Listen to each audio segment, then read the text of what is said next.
Oh, is that fireworks? The dog's in it. I think so. They're not gonna like that.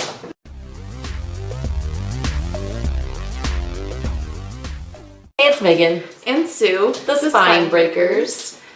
And today we are going to do the mid-year book Freakout tag. Freakout! So we weren't tagged in this. But we like this tag. Sorry, I got a tickle in my throat. Yeah, so we weren't tagged in this that I'm aware of, but we usually do it every year. We like this tag. Well, one of the creators is Earl Grey Books. And then the other one, I think, is Chami? I'm not sure how to pronounce that. I apologize. But we will link the original videos down below.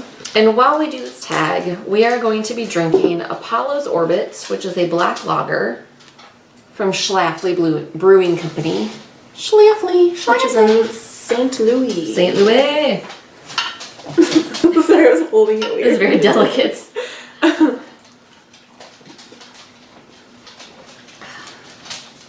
Ooh, it tastes like a stout or a porter. It tastes like a porter. It doesn't taste like a lager. Nope. It's good though. I dig it. I just wasn't expecting it. I got an entire lunar themed variety pack from Schlafly today. Schlafly. I like to say it like that. Schlafly. So let's get into the questions. Let's do it. The first one is, what's the best book you've read so far in 2019? Best book I've read so far is Red Clocks by Lenny Zumas. Fucking weird. So, disclaimer. Super weird, but very, very good. Very different than I thought it would be. Kind of a feminist dystopian novel set in an America where abortion is again illegal. So is in vitro fertilization. So any kind of unnatural means of starting or ending a pregnancy would be illegal. And it talks about the lives of 5 different women who are living in this world and who are in different places as far as wanting or not wanting children. Loved it. And I would say mine is Parable of the Talents by Queen Octavia Butler, which is the sequel to Parable of the Sower, which is a dystopian. Both are our favorites. That's our go-to. Dystopians. Yeah, that's our go-to.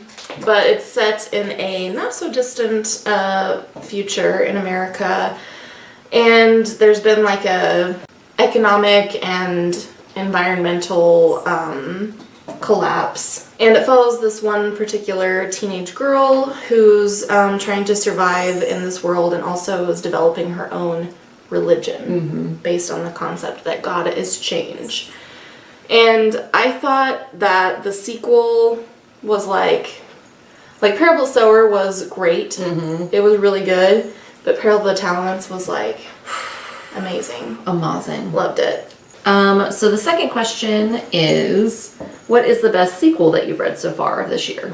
So I would say Parable of the Talents, but so that I have a different answer, I will say Saga Volume 3 by Brian K. Vaughan and Fiona Staples, which is a graphic novel series about these 2 people, or aliens, I guess, from different planets, and their planets are at war with each other.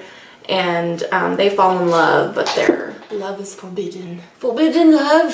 So they're kind of on the run from both of their peoples along with their daughter. So I am going to say Clay's Ark by Queen Octavia Butler because that is part of the Patterns series.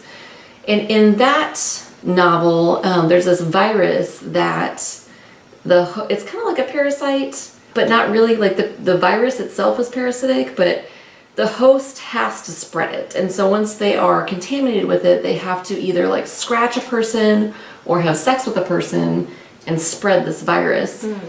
And there's this like commune of people who are living a little bit off the grid, and they are all infected, and I don't want to say any more than that. But I mean, Octavia Butler is brilliant, and in true Octavia Butler fashion, she tells a sci-fi tale that has much deeper social and political meaning, and I loved it. Number 3 is, what's a new release you haven't read yet but want to? I really don't keep up with new releases. I still haven't read the 4th book in the Cemetery of Forgotten Books series. It did come out in its English translation last year in September of 18, and I still haven't read it. Beyond that, I don't really have a whole lot of like new releases that are on my radar, so yeah, I don't know. Yeah, I don't pay too much attention to new releases either, but I do really want to read Daisy Jones and the Six by Taylor Jenkins Reid, and I have not read it yet. What is your most anticipated release for the second half of the year? Yeah, we don't know. Like we said, we don't really know. Pay attention to that. I'm sure there's something that I'll be excited about. I'm sure there's something I'll want to read, but yeah. The next question is, what has been your biggest disappointment of the year? Myself. I'm just kidding. Probably the book Ferrule by James DeMonico and Brian Evenson. I think I read that for one of the thons that we did. So I thought initially that it was going to be a zombie novel, so I was stoked about it, which I should have read the entire back cover, which I'm really bad at doing because I will skim like the first couple sentences. I'm like, yeah, sounds fine. It's not really that. It's about this virus that turns men into ferrules, and so they either want to kill all women or breed with them. But it was really, I think it was a YA novel perhaps, and there was definitely like some weird insta love in there, and there was the whole like she's not like other girls trope in there, and I didn't really expect it to be a great book, but I wasn't expecting it to be quite so not great. And I would say, for me, Do Androids Dream of Electric Sheep by Philip K. Dick was pretty disappointing because I thought the world, like the first half that was just kind of world building, was so good. I loved the setting. But then the second half, where it got more into the plot and the characters, was like, yeah, I wasn't a fan. Next question is biggest surprise. My biggest surprise was probably The Queue by Basma Abdel Aziz. I went into it with kind of low expectations because Megan had read it last year and not really cared for it. Not careful. But I actually really liked it. It's a another dystopian set in a Middle Eastern city. They never say where. In this city, the government is like becoming more and more oppressive, and to get anything done you have to get approval from the gate. So you have to stand in this big line and wait for the gate to open, and the gate never opens. So people are just waiting. I just really thought it was interesting. It was kind of almost, it was like a character study, but without a lot of character development, if that makes sense, because the characters were just kind of like archetypes of the different kinds of people. And it was a little bit absurdist too, which I enjoyed, so I liked it. The Queue. And I said Horror Store by Grady Hendrix. I had read My Best Friend's Exorcism last year, and I thought it was really fun. It was like horror comedy, and it was super fun, and then Horror Store was kind of along the same line. And I guess, like, I kind of figured I would like it, but I didn't realize that I would enjoy it so much. It was like, definitely had a shtick, obviously. Like, it's kind of, the store in the book was the American version of IKEA, and it said that in the book, like, this is the American knockoff of IKEA. And the place it was built, the store was built on, used to be a, kind of like a sanitarium, or sanatorium? That's not what they call them now. Asylum, which still isn't what they call them now, but I was getting little licks on my leg. He likes to give you sneak lickies. I'm a little Murphy. He gives you sneak lickies. Come here, bud. Little Murphy. Come here, you scared? Come here. Come on, handsome. You're scared? Come here. Come here, buddy. You can do it. You can do it. I cannot do it. I cannot do it, Mom. Noonie, do you want to come too? Oh dear. No, okay. She lay down. Should I lay here? So yeah, it's built on this plot of land that used to be like an asylum, and the like head doctor there or whatever thought that he could work people into sanity, basically, or work them out of there. But what he did was actually make them sicker. So it's haunted by these ghosts, and the employees end up staying in the store overnight, and of course they encounter ghosts and, you know, haunted insanity. But I really enjoyed it, and I was a little bit surprised by how much I enjoyed it, and I kind of want to read more ghost books now. You're gonna move on from zombies to ghosts. I wouldn't say that. I wouldn't say that. I'll add to my zombie love. All right, the next question is, what's your new favorite author, debut, or new to you? I said Lenny Zumas. I think Red Clocks was her debut novel. I could be 1000% wrong about that, but she's definitely new to me in any case. So whether it is or isn't, she's new to me. I was really impressed with Red Clocks. Like I said, it was very different than I thought it was going to be, and it was kind of strange, but I think it was very well done, and I really enjoyed her writing. I enjoyed the book, so yeah. And I said Julia Elliott, who wrote the new and improved Rummy Fudge. Again, I don't know if that's her debut or not. I feel like maybe it was, but new to me. And I really enjoyed her writing style. That book was about a man who's like kind of hit rock bottom in his life, and he decides to go participate in this experiment where he is made super smart, basically. And it kind of wasn't what I was expecting, because there was this whole conspiracy happening behind this experiment, but I really enjoyed it, and probably my favorite part of the book was her writing style, so I would definitely read more from her. Next is your newest bookish crush. Newest fictional. Oh, newest fictional crush.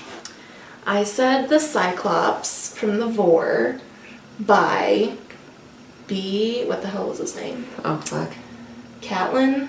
I think so. B. Catlin? Yeah. Because I want to see that spiral dick, you know? I'm intrigued.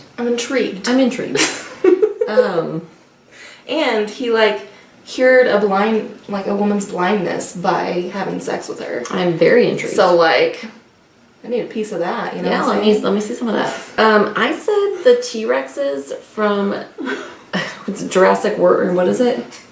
The Lost World. Because, you know, everybody loves a family man. And that's true. You know, that T-Rex was real dedicated to his little T-Rex wife and his babies. That is true. Mad respect. Very sweet. Mad respect. Any man who's gonna bite the shit out of somebody for me, got you. Next is your newest favorite character. I don't really have one. I read some books with some cool characters, but I couldn't think kind of off the top of my head of a character that I really connected with. And usually those, like, if I can feel some kind of a connection with the character, and there were characters I really liked. There was a couple of characters in Clay's arc. There were two daughters. I cannot remember their names. And they were both badass in their own right. They were very different characters. And I liked them a lot. And I chose Kippa from the graphic novel series Monstrous by Marjorie Liu and Sana Takeda. Kippa is this adorable little, like, part fox girl. So she has, like, little fox ears and a fox tail. Aww. She's so cute It's and adorable. so sweet. And in the last volume 3, it was kind of revealed that she might be more important Oh, shit. than we think. So I'm excited to see where her story goes. So next question is a book that made you cry. You got these questions memorized. I know by my answers what they are. I said Not That Bad, Dispatches from Rape Culture, which is an essay collection edited by Roxane Gay. And this was a lot of different people's experiences with rape culture. And I listened to it on audio, which it was really impactful, I think, because each essay was read by the person who wrote it. But there's some really heartbreaking stories in there, and I definitely cried a few times. It's a pretty brutal book. Mm-hmm. It's amazing good, though. It's so good. To go in a completely different direction, I said Feedback by Mira Grant, which is a zombie novel, and it's set in the same universe as the Newsflesh trilogy, but with different characters, same time frame, same universe. But there were a couple of like character deaths that really got me. One in particular, and I was like, well, why? So yeah, that one kind of got me, but I don't think I full on cried. I think I just teared up. Next is a book that made you happy. And I said Daisy Jones and the Six by Taylor Jenkins Reid, which it had ups and downs in it. It made me happy because it was really fun to read. Like, it was really enjoyable because it's like interviews with these band members telling the story of how they came to be bandmates and like their experience with fame and their experience with each other. And it was really enjoyable to read. Also, I mean, there were a lot of like redemption story arcs in there. Like, one of the characters, more than one, but one specifically, is an addict alcoholic, and they find sobriety and they find peace and they're able to live a very, you know, solid life. And I thought that was a very good thing. And one of the other characters is also an addict, and they find the same thing, they just find it on a different path. And kind of both of those things made me really happy. So, plus it was just fun to read. So, yeah. I mean, there's some other elements that are maybe not so happy, but I did really enjoy the book. The most beautiful book you've bought so far this year or received? I said House of Lies by Colin McKay because that book is beautiful to me because I went through so much to get my hands on it. The Colin McKay's books are no longer in print. And he passed away in like 2006, I want to say. Maybe it was later than that. I don't remember. I read Song of the Forest by him, and I loved his writing. I thought it was beautiful. So I wanted to get as many of his other books as I can. And the first time I tried to order House of Lies from Amazon, the seller never shipped it. It was like $35 for a used copy, which was a little expensive, but I was willing to pay that. Seller never shipped it. Then my boyfriend tried to order it for me from a different seller for about the same price. They never shipped it.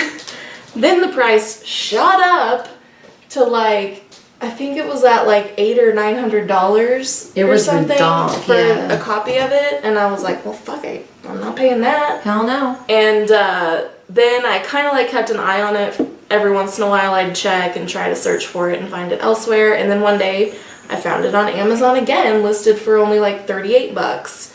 And I was like, well, I gotta try that. I gotta try. See if the seller fucking ships it this time. And they did, and I got it for like $38. I think they like hiked up the price and then realized no one was gonna buy it at that price. And dropped it or again. something. I don't know what happened, but I got my hands on it. So that's awesome. It's a beautiful thing. It's a beautiful thing. I don't really have an answer to this question because I haven't really bought that many books this year. I bought change the battery pack, it said. Oh fuck. Should we just go fast? We should go fast. Okay. So what do you want to read? What books do you have to read by the end of the year? By the end of the year, I need to read Never Let Me Go and Lawrence of Arabia because those are my TBR jar picks that I'm behind on, and a lot of other stuff. I want to finish the Patternist series and read Binti. Other than that, I have no expectations. Whatever I read is what I read. Alright, so we're wrapping this up quick because my battery's dying, but thank you for watching, and we'll see you next time. Bye. Bye.